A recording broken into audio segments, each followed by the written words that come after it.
سلام، به ویدیو بعدی خیلی خوش اومدید. تو این ویدیو قراره بهتون قلاب ها رو معرفی بکنم، انواع قلاب ها و کاربردهاشون رو معرفی بکنم که بهتون کمک کنم که توی در واقع خرید متریال بهترین انتخاب رو داشته باشید. اولین قلابی که میخوام بهتون معرفی کنم قلاب تولیپ هستش که من از شماره 6 دارم برای این کارم استفاده میکنم.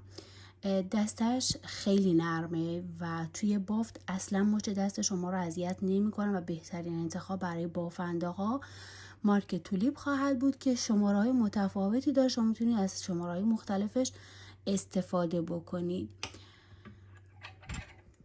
قلاب بعدی قلاب فلزی هستش که میبینید هیچ کاوری برای دسته نداره.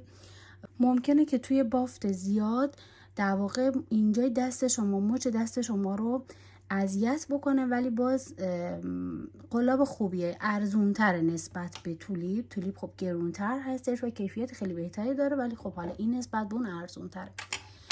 قلاب بعدی قلاب دسته ژله‌ای هست که الان میبینید که دسته ژله‌ای قلاب من کلا پاره پوره شد و دیگه به اصطلاح به دردم نمیخوره و کامل جدا شده و بدنش فلزیه و اون دسته ژله‌ای کامل هم پاره میشه و هم جدا میشه که من بهتون پیشنهاد میکنم اصلا تهیه‌اش نکنید.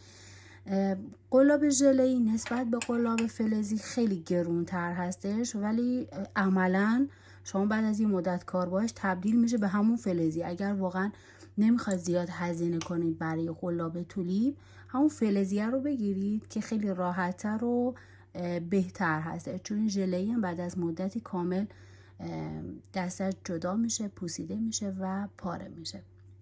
که انتخاب اول من همین مارک تولیپ خواهد.